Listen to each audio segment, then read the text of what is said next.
আপনার কি বারবার গ্যাস হচ্ছে, পেট ফেঁপে যাচ্ছে, কোষ্ঠকাঠিন্য বা পাতলা পায়খানা এই সমস্ত সমস্যায় ভুগছেন? তাহলে আজকের ভিডিওটি আপনার জন্য। কারণ আজকের ভিডিওটিতে আমরা আলোচনা করব মাত্র 10 টাকার একটি ক্যাপসুলে এই সমস্ত সমস্যাগুলি কিভাবে সমাধান করা যায়। তো চলুন শুরু করা যায়। আমাদের শরীরে কোটি কোটি ভালো ব্যাকটেরিয়া, যেগুলোকে গুড ব্যাকটেরিয়া বলা হয়, সেগুলো থাকে, যা খাবার হজম করে এবং পুষ্টি শোষণ এবং অন্ত্রের সুস্থতা বজায় রাখতে সাহায্য করে।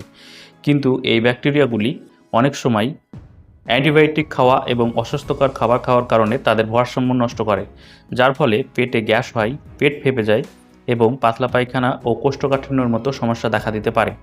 এমন অবস্থায় আমরা নিতে পারি একটি প্রিবায়োটিক বা প্রোবায়োটিক ক্যাপসুল। প্রোবায়োটিকটা আসলে কি? প্রোবায়োটিক হলো এমন কিছু উপকারী জীবাণু যা অন্ত্রের ভালো ব্যাকটেরিয়াগুলির ভারসাম্য ফিরিয়ে আনতে সাহায্য করতে পারে। তো এটি কী ক্ষেত্রে ব্যবহার করা যায়? অর্থাৎ এই প্রোবায়োটিক ক্যাপসুলটি হচ্ছে ডোরোল্যাক। এই ডোরোল্যাক ক্যাপসুলটি কোন ক্ষেত্রে আপনি ব্যবহার করবেন? তো ডোরোল্যাক ক্যাপসুলটি আপনি ব্যবহার করবেন ডায়রিয়া, এবং ডায়রিয়া হলে দেখবেন আপনাদের শরীরের ব্যাকটেরিয়াগুলি পুনরুদ্ধার করতে সাহায্য করবে। 2 নম্বর হচ্ছে অ্যান্টিবায়োটিক খাওয়ার ফলে যদি আপনাদের গাট বা ভারসাম্য রক্ষা এই সমস্ত রোগ হয়, তাহলে আপনি অ্যান্টিবায়োটিকের ফলে যে রোগগুলি হয় সেটার ক্ষেত্রে ব্যবহার করতে পারবেন। আইবিএস অর্থাৎ ইরিটেবল বাউল সিনড্রোম, এই ক্ষেত্রে এই ওষুধটি খেতে পারেন।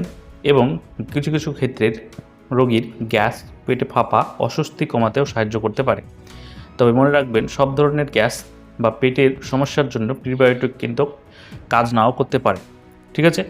তো এই ক্যাপসুলটি খাবেন কিভাবে? এই ক্যাপসুলটি খাওয়ার নিয়ম হচ্ছে, প্রতিদিন আপনি 1 থেকে 2টি পানি দিয়ে খেতে পারেন, এবং যদি আপনি এর সঙ্গে অ্যান্টিবায়োটিক খান, তাহলে অ্যান্টিবায়োটিকটি খাওয়ার 1 ঘন্টা পর এই ওষুধটি খাবেন।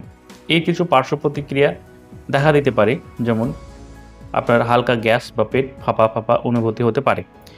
মনে রাখবেন, কোনো ওষুধ চিকিৎসকের পরামর্শ ছাড়া নিজে থেকে খাওয়া উচিত নয়। যদি দীর্ঘদিন ধরে গ্যাস, পেটে ব্যথা, রক্তসহ পায়খানা বা দ্রুত ওজন কমে যাওয়ার মতো সমস্যায় থাকে, তাহলে দেরি না করে চিকিৎসকের কাছে যান। ভিডিওটি যদি উপকারী মনে হয় তাহলে একটি লাইক করুন, চ্যানেলটিকে সাবস্ক্রাইব করুন এবং কমেন্টে জানান পরবর্তী ভিডিওটি কোন স্বাস্থ্য বিষয়ক বিষয়ে জানতে চান, তা আমাদের কমেন্টে জানান।